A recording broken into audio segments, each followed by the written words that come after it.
של האם בפרע או בטבעה, קצת יותר מורכב קצת הדיון, אבל דיברנו על הנושא של כסף, האם הוא משמש חליפין או לא, ועד עכשיו עסקנו אם אפשר להשתמש במטבע כדי לקנות חפץ אחר בחליפין. עכשיו אומרת הגמרא לדון אם ניתן לקנות מטבע בקניין חליפין. זאת אומרת, להשתמש בשיטת חליפין כדי לקנות מטבע. אומרת הגמרא, אמר רב פאפא, אפילו למאן דאמר אין מטבע נעשה חליפין,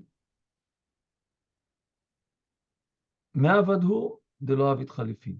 זה רק שהוא לא יכול לעשות קניין חליפין, לקנות על ידו דבר אחר. רגע, מ"ה עמוד ב', נכון? מ"ה עמוד ב'.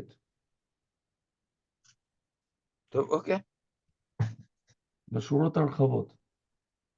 אז אין פה רחבות או זה, לקראת הסוף שם, כמה לפני הסוף? 5 שורות לפני הסוף, 6 שורות לפני הסוף. אז אומר רב פאפא, גם למי שסובר שהמטבע לא נעשית חליפין בעצמה, מ"ה עמוד ב'? מ"ה עמוד ב'. סליחה. כן, תודה רבה. בבקשה. מ"ה עמוד ב' למטה. אמר רב פאפא. אפילו למאן דאמר. שורה חמישית מלמטה. אז אומר רב פאפא, גם מי שאומר שהמטבע לא נעשית חליפין, שזה היה הסוגיה הקודמת שלנו, מי עבדו דלא עביד חליפין, אבל מי יקנו בחליפין, הם עצמם יכולים כן להיקנות בחליפין. זו הטענה שלו. מה הכוונה? אם בן אדם נתן חפץ לבעל מעות, אז עכשיו, מרגע שהוא משך בעל המעות את החפץ, המעות נקנו לחברו בחליפין. כך הוא רוצה להסביר. למרות שמשיכת מעות לא יכולה לקנות חפץ, לפי העניין שמטבע לא נעשה חליפין, אבל משיכת חפץ יכולה להקנות את המעות. מידי דהבה הפרע, אומרת הגמרא אם ככה, כמו שהוא לעניין פירות לרב נחמן, שמה? פרע, הכוונה דבר שהוא לא כלי לרב נחמן, לאו אף על גב דאין הוא לא עבדי חליפין. זאת אומרת, למרות שהם לא יכולים לעשות קניין חליפין, לקנות על ידם דבר אחר, אותם דברים שאתה קונה בכל זאת יקנו, הם יקנו, הם עצמם נקנאים בחליפין, כמו שראינו בסוגיה, או אנחנו נראה בסוגיה בהמשך, שרב נחמן מודה שאפשר לקנות כל דבר על ידי כלי, מה שכתוב בפסוק שמה, לקיים כל דבר. זה אחד מהפסוקים בספר רות. ולמרות שפירות לא עושים חליפים כדי לקנות את מה שכנגדם, הם נקנים כשהם חליפים, זאת אומרת בחליפי כלי. וכיוון שמשך בעל הפירות את הכלי, נקנו הפירות לבעל הכלי. זה הכוונה. אז אומר לרב נחמן, לאו אבל גב דאין הוא לא עבדי חליפין, הם עצמם לא יכולים לעשות קניין חליפין, לקנות על ידם דבר אחר, בכל זאת יקנו הם מקנה בחליפין, אפשר לקנות אותם, את אותם פירות. אז בואו נעשה את אותו דבר עם המטבעות, טבעה, נמי, לא שונה. מטבע לא שונה מפירות, למרות שאי אפשר לקנות על ידו בחליפין, לפי אחת הדעות לפחות, מכל מקום. המטבע יכול להיות נקנה בחליפין בעצמו. שואלת הגמרא מית ועל רב פאפא, במעשר שני, מסכת מעשר שני כתוב, היה עומד בגורן, בן אדם שיש לו פירות, ורצה להרים ולעשות פדיון מעשר שני בלי החומש. מה הוא עושה? עומד בגורן ואין בידו מעות, כן? אם היה לו מעות, אז הוא יכול לעשות את ההרמה על ידי המעות. עוד מעט אנחנו נראה איך זה. אבל כרגע אין לו מעות, אז הוא אומר לחבר שלו ככה, הרי פירות הללו נתונים לך במתנה.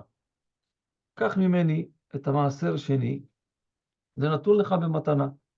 אחרי שחבר שלו קיבל את הפירות, חוזר אותו ראשון שנתן לו ואומר לו, הפירות האלה עכשיו הם שלך, המעשר שני הזה הוא שלך. הרי הן מחוללין על מעות שיש לי בבית. בוא נוציא אותם לחולין. אך איך? על כסף שיש לי בבית, כי פה אין לי כסף. אז המעות נכנסות תחתיהם בקדושת מעשר שני, והוא לא צריך להוסיף חומש בחילול הזה, מכיוון שהוא נתן את הפירות שלו במתנה לחבר. מתנה, כן, אז אין לו חומש. אז זה לא שלו. אז זה לא שלו בזמן החילול. אומרת הגמרא, מה הקושייה על רב פאפא? תמה דאין בידו מעות. למה אמרה המשנה שמי שעושה הרמה בצורה הזאת, כמו שפירשנו שם במשנה, שהוא נותן את הפירות, זה משום שאין לו כסף ביד. אבל אם היה בידו מעות, הייתה אומרת לו המשנה, ליקנה להו לאידך, יקנה את המעות לאדם אחר במשיכה. זאת אומרת, הוא יגיד פה שהוא מעביר לו את הכסף, ופריק ואותו חבר יפדה את המעשר שני שלו עם הכסף הזה, והדהך יעדיף. למה זה עדיף ההרמה בצורה הזאת? אומרת הגמרא, דהבה לנוכרי. בצורה כזאת הוא באמת נחשב כאדם זר לגמרי, לגבי הפירות האלה שהוא פודה, אותם אותו חבר, שהם בכלל לא שלו. אבל כשהוא נותן לו את הפירות עצמם לחבר, ואחר כך הוא חוזר ופודה אותם במעות שלו, זה נראה כאילו הוא קונה את המעשר של עצמו בחזרה. אז עדיף לעשות את זה רחוק מהמציאות הזאת. והמשנה לא התירה לעשות את זה רק שאין כסף בכיס, אין לו כסף ביד, ואז הוא לא יכול להקנות אותם לחבר. אומרת הגמרא, והיא אמרת, מטבע נקנה בחליפין. זאת אומרת, גם אם אין מעות בידו, נקנו לי ויקנו לו את הפירות, המעות האלה האח, לאותו אדם, אגב סודר, ולפרוק. אז בואו נעשה שיקנה בעל הפירות את המעות האלה לאותו אדם, לחבר שלו, ויעשה את זה על ידי קניין אגב, על ידי הסודר. ואז יש קניין חליפין, לא אגב, סליחה, אגב סודר זה אגב הסודר, כן.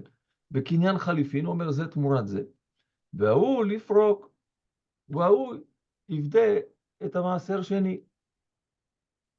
אז מכיוון שהמשנה הייתה צריכה להתיר את ההרמה על ידי נתינת הפירות, ולא אפשרה את זה לעשות על ידי הקנאת המעות, כנראה מפה אפשר להוכיח שאין אפשרות להקנות מעות בחליפין, ולא כמו שאתה אמרת רב פאפא, וזה הקושייה רב פאפא. מנסה הגמרא לתרץ, דלית לסודר, טוב, אין לו סודר, הוא לא יכול לעשות את הקניין חליפין הזה על ידי כלי כדי לאפשר לו לעשות את החליפין. אז הוא גם לא יכול להקנות לו את המעות שבביתו, ולכן התירה לו המשנה להקנות את הפירות בגורן במשיכה, ובזה הוא נפטר מן החומש. אומרת הגמרא, ונקנין הוא ניעלה אגב קרקע?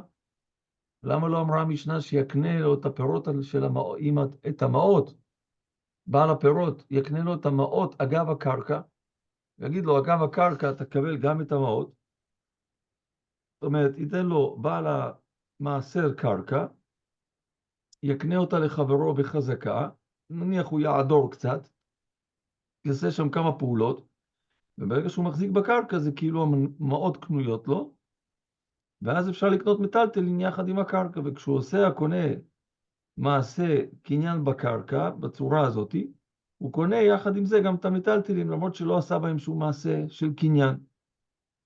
אז אפשר להעביר גם את המטלטלים בצורה הזאת, אם הם נמצאים במקום אחר. ראינו את זה כבר גם בכמה מקומות. ואחרי שהוא, החבר שלו קונה את המעות בקניין הזה, הוא יגיד לו, הפירות האלה מחוללים על המעות שיש לי בבית של בעל הפירות, וזה האופן של הרמה יותר טוב. למה? כי הוא פודה, מישהו זר לגמרי פודה את זה, כמו שהסברנו מקודם. אומרת הגמרא דלית לקרקע. גם קרקע אין לו. הוא לא יכול להקנות את הקרקע יחד עם המעות. בשבילו, זאת אומרת, את המעות אגב קרקע. אומרת הגמרא, עומד בגורן קטני. איך אתה אומר לי שאין לו קרקע? אומרת הגמרא, בגורן שאינו שלו. שלו, לא? לא שלו, לא שלו. שואלת הגמרא, ויקה פלטנה להשמועינן, עד כדי כך, הוא מדחיק אותנו במקרה שהוא כל כך לא מצוי, גברא ארטילאי דלית ללא כלום ולא כלום. הוא עומד ערום הבן אדם, מה, אין לו שום דבר כדי לעשות קניין בחליפין? כן, זה מין ביטוי כזה. כן, אם הוא היה לבוש בגדים, עוד יכול להשתמש בבגדים, לעשות על ידי זה קניין חליפין. אז כאילו הוא עומד ערום, וגם שאין לו גורן, אין לו חתיכת קרקע, אלא עליו אומרת הגמרא, שמע מינה, מפה אתה יכול להבין, אין מטבע נקנה בחליפין, שמע מינה. יפה. אז מדובר שהגורן לא שלו, אבל סודר אולי יש לו, ומפה דחינו את ההוכחה. ומפני שהן המעות האלה נקנות בחליפין, ההוראה של המשנה הוא שייתן את הפירות במתנה. ומוסיפה הגמרא, ואף רב פאפא הדר בי. באמת חזר בו רב פאפא, שבאמת גם הוא יגיד שאין מטבע נקנה בחליפין. איך? כי הדר רב פאפא הבו לתריסר אלפי דינרי, היה לו כסף מופקד אצל מישהו רחוק, וזה היה נתון בהלוואה, והוא לא יכול היה להקנות את ההלוואה לרב שמואל, כי המעות של ההלוואה הם לא במוחש, לא בעין, ואי אפשר להקנות אותם. אז מה הוא עשה? למה לא?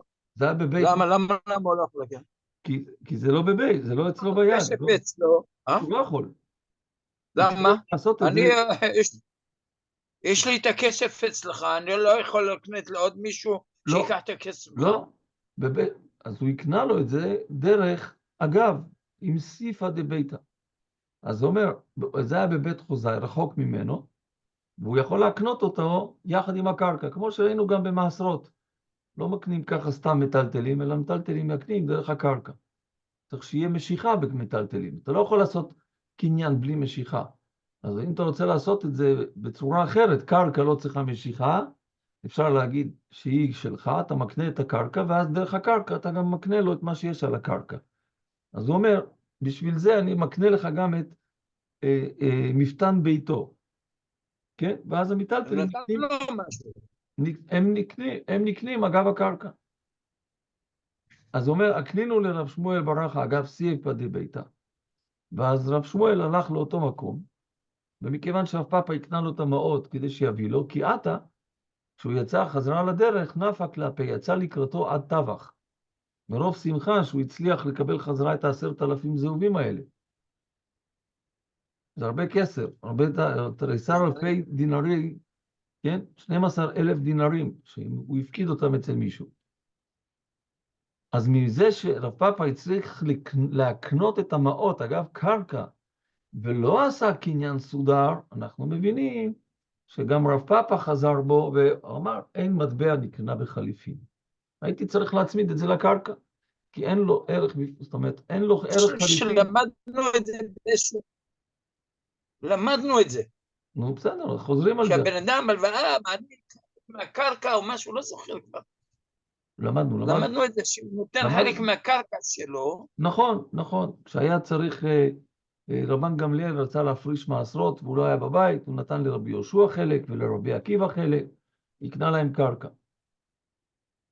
וכן אמרו לה, זה סיום הדיון כאילו הוכחה, רשימה של אמוראים שהמטבע לא נעשית חליפין, וכן אמרו לה, אין מטבע נעשה חליפין, וכן אמר רבי יאסי, אין מטבע נעשה חליפין, וכן אמר רבא בר בר חנא, אמר רבי יוחנן, אין מטבע נעשה חליפין. בכל זאת הגמרא ממשיכה להקשות. היתווי רבי אבא לאולה. מקרה שהיו חמריו, הרי שהיו חמריו ופועליו טובין אותו בשוק, הגיעו לבעל הבית, הם אומרים לו, תביא לנו כסף, למזונות שלנו, ולא היה לו כסף לתת להם. כן? ולא היה לו כסף לתת להם אפילו אוכל בשביל לעבוד. ואמר לשולחני בשוק, תן לי בדינר מעות, שווה כסף של דינר כסף, מעות פרוטות, כסף קטן, נחושת, ואני אפרנסם, אני אדאג להם, ואז הם יפסיקו את התביעה כלפיי. ואני אעלה לך יפה דינר ותריסית. אני אחזיר לך כמות של כסף עם מטבע קטן, קצת יותר, כדי שאתה לא תפסיד. יפה. וממה זה יהיה? ממעות שיש לי בביתי. זאת אומרת, הוא אומר לי, כרגע אין אצלי, עוד מעט אני אלך הביתה, אני אלך להביא לך כסף, כי כרגע אני במצוקה של כסף מזומן, תן לי ואני אחזיר לך. אם יש לו מעות, מותר, ואם לאו, אסור. זאת אומרת, אם באמת יש לו בבית כסף, אז אין בזה איסור ריבית. אבל אם אין לו כסף בבית, אסור, כי זה נחשב הלוואה, והוא מחזיר יותר ממה שהוא לקח. אומרת הגמרא, ואי סלקא דעתך, אין מטבע נעשה חליפין. זאת אומרת, המעות האלה לא יכולות להיכנות לשולחני בחליפין. הביא עליה הלוואה, ואסור. זאת אומרת, אם המטבע לא יכולה להיכנס תחת משהו אחר, לעשות החלפות בין המטבעות, אז זה חייב להיחשב כהלוואה, ואם זה הלוואה אז אסור, כי זה איסור ריבית. השתיק. רבי אבא עצמו בא לעזור לו ליישב את הקושייה לעולה. אמר לי, דילמה אידי ואידי, יכול להיות שמה שנותן השולחני לבעל הבית, והמעות שבבית של הבית של בעל הבית, בפרוטטות שלנו. מדובר על כסף שעשוי ממטבעות נחושת, דליקה עלי הוא טבעה. עדיין לא הצביעו עליהם את הצורה, ואם אתם זוכרים, דיברנו על זה. כן, יש מטבעות כאלה. ואידי ואידי פר אהבו, הם נחשבים כפירות ולא כמטבעות ולא כמעות.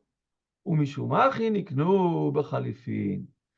אז אפשר... רק בגלל זה שאין עלי מטבע, הוא יכול לקנות אותם בחליפין. נכון. כי ברגע שיש להם צורה, והצורה הזאת היא נותנת להם את הערך, ברגע שיורדת הצורה, הערך שלהם הוא כבר לא קבוע, ואז זה נחשב כמו סחורה. אולי קיבל את התירוץ של רבי אבא, אמר לי, אין, נכון. ובאמת אפשר לדייק את זה מלשון הברייתא. דייקנמי דקטני יפה דינר ותריסית. מה הכוונה? משהו ששווה דינר ותריסית, וזה הכוונה אלה אותם פרוטטות. אבל לא קטני דינר יפה ותריסית, ואז היה משמעות שכאילו נותן לו דינר יפה, שהוא כסף טוב וטבוע ויש בו סימן, ואז זה היה משהו אחר, אז זה היה נחשב כסף, אם כסף לא היה יכול לחשב לחליפין. שמע מינה שזאת הייתה הכוונה של הברייתא.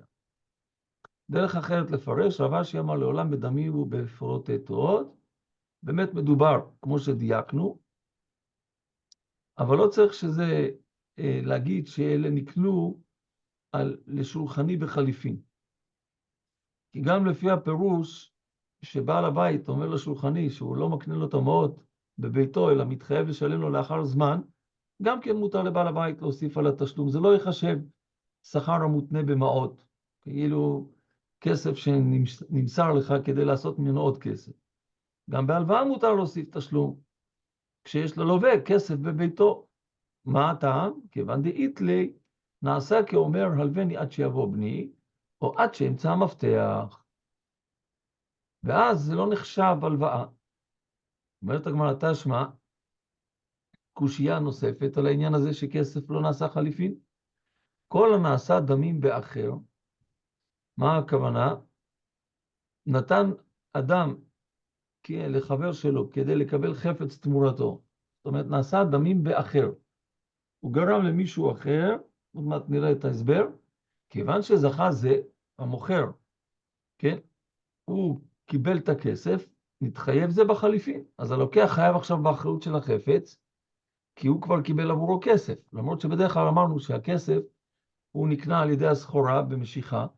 פה אנחנו רואים שהכסף כבר יצר איזושהי מחויבות, והוא צריך לתת לו עכשיו את החפץ. החפץ הזה צריך להישמר אצלו. אם יקרה משהו לחפץ מאותו רגע, יפסיד מזה הלוקח, מכיוון שהחפץ כבר נקנה לו בקניין חליפין. אז מהמשנה הזאת אפשר ללמוד ראיה לנידון, שמה שאמרה המשנה, כל הנעשה דמים באחר, מה זה החפץ הזה שאמרה המשנה שאפשר לעשות בו קניין חליפין?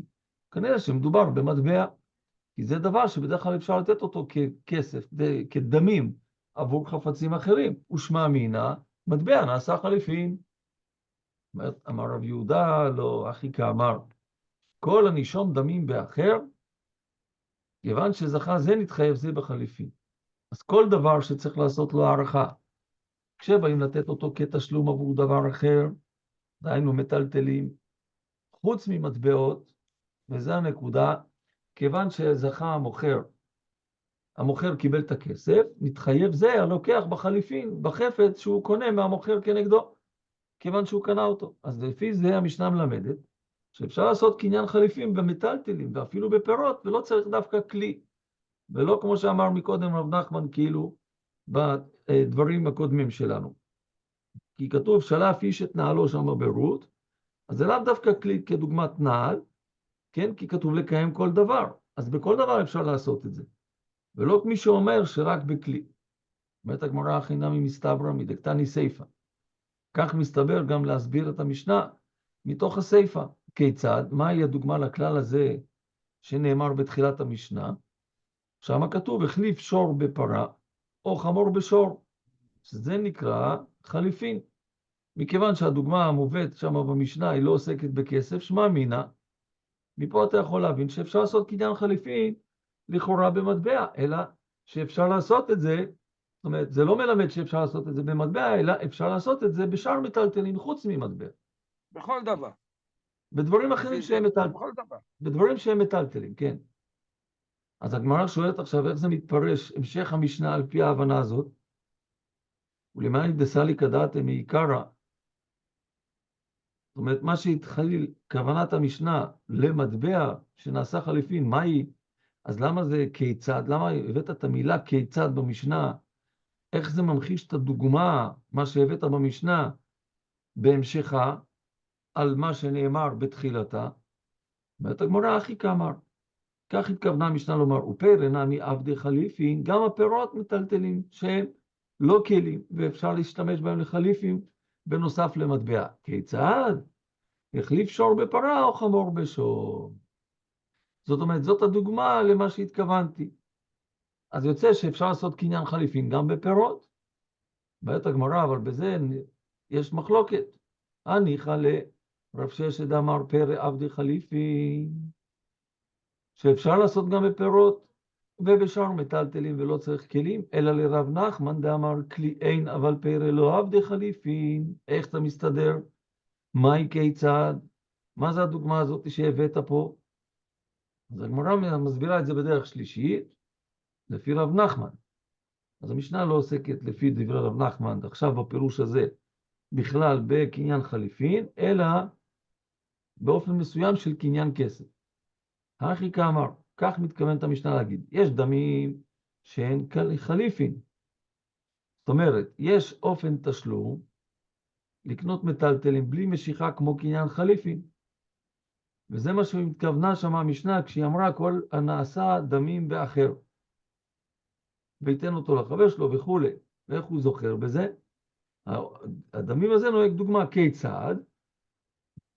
החליף דמי שור בפרה. זאת אומרת, הוא יכול לשום את השור בסכום כסף, נותן את זה לחבר שלו, עכשיו תן לי פרה כנגד זה. או דמי חמור בשור, זה אותו דבר.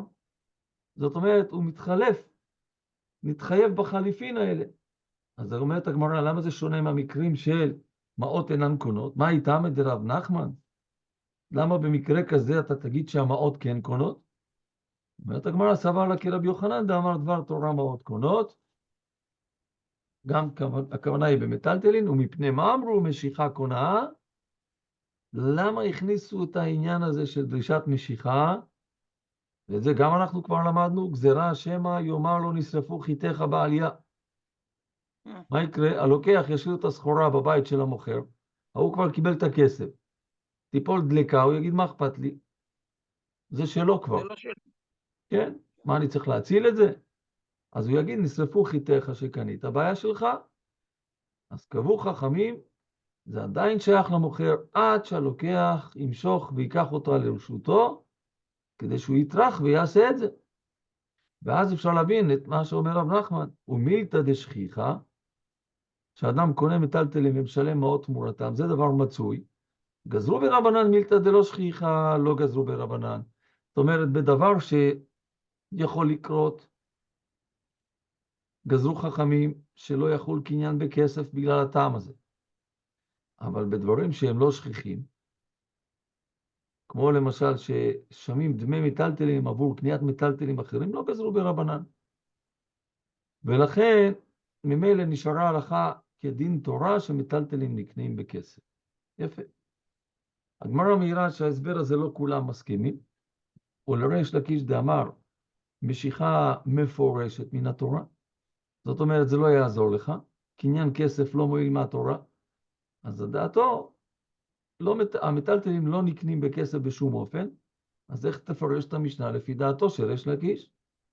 אומרת הגמרא, הניחא היא סבר לי כרב ששת, שאפשר לעשות במטלטלים שהם אינם כלים, מתרץ לה יוכל ריש לקיש להגיד כרב ששת, שאפשר לעשות קניין חליפין בכל מטלטלים ולא רק בכלים. אלא היא סבר לה כרב נחמן דאמר פרא לא עבדי חליפי, אי אפשר לעשות בפירות קניין חליפין במטלטלים שאינם כלים. וגם סובר ריש לקיש מטבע לא קני מהתורה, אותו לא יכול להשתמש במטבע כדי לקנות. כן? המשנה עוסק בפירות ולא במעות. איך היא מתארץ לה? איך יבואר איזה ריש לקיש? על כורחך נשארת עם ההסבר של ריש לקיש, של רב ששת. על ריש לקיש אתה צריך להגיד כי רב ששת מתארץ לי. זאת אומרת שאפשר לעשות קניין חליפין בכל המטלטלים ולא רק בכלים. אין דרך אחרת לצאת מזה. צנן, עוד טיפה, כל המטלטלים קונים זה את זה. ואמר ריש לקיש, ואפילו כיס מלא מעות בכיס מלא מעות. זאת אומרת, חוזרת עוד פעם השאלה, אם מטבע נעשה ונקנה בחליפין, ועכשיו הפעם מנסים להביא ראיה מהמשנה שלנו. המשנה שלנו אומרת, כל המטלטלים קונים זה את זה, וריש לקיש אמר, שהמשנה אומרת, כל זה בא לרבות אפילו כיס מלא מעות בכיס מלא מעות. זאת אומרת, שני אנשים הסכימו להחליף ביניהם צרורות של מטבעות, אחד מושך את הצרור של חברו, הוא זכה בחליפיו. אז אפשר להוכיח מפה שמטבע גם עושה חליפים, אז זה נקנה בחליפים. בעת הגמרא, לא, תרגמה רב אחא. מה הכוונה בריבוי הזה של כל במשנה? אחד, כיס מלא במטבעות דינר אנקה, והשני, אנגירה. ואנגירה, זה שני סוגים של מטבעות שהם פסולים כבר. אחד שפסלתו מלכות ואחד שפסלתו מדינה. זאת אומרת, זה או פעם אחת שר האוצר, או פעם אחת מלכת אנגליה. המלך גזר שלא יסחרו זה פסלתו מלכות, והשני זה שפסלה אותה לא בגלל ציווי המלך, ומכיוון שבשני הכיסים הם נחשבים פסולים, אז כבר לא המטבע חשובה פה, ואז הם נחשבים כמטלטלים, ואז הם נקנים בחליפין. הוא צריכה, ולמה הם צריכים ללמד את שני הסוגים, שלא נחשבים כמטבע, ואי אפשר ללמוד אחד מהשני, דאי יש מוינן פסלתו מלכות, משום דלא סגי כלל. זאת אומרת, הוא לא יוצא בהוצאה כלל בשום מקום, הוא נפסל על ידי המלך, אבל פסלתו מדינה דסגי לה במדינה אחרית, נניח פה לא יקבלו את הדינר המצרי, אבל במצרים יקבלו את הדינר המצרי, אימה קאתי מטבע הוא, ואפשר עדיין לקנות בו, ואין מטבע נקנה בחליפין. ויש מועינן הפוך, פסלתו מדינה, שרק שם הוא לא נחשב מטבע משום דלא סגי לי, לא בצינה ולא בפרסיה, כי שונאים אותו כולם, אבל פסלתו מלכות דסגי לי בצינה. זאת אומרת, אם המלכות עושה את זה עדיין בצינה, אנשים מנסים להבריח, אימה הקאתי, הייתי אומר עדיין הוא מטבע, ואין מטבע נקנה בחליפין, צריכה. אנחנו צריכים את שני המטבעות שיהיו מסוג של פסול. טוב, נעצור פה, מחר נמשיך בעזרת השם. תזכו ואימצו, ברוכים תהיו, ערב טוב, יישר כוח גדול. נושא קצת קשה, אבל מעניין, נכון?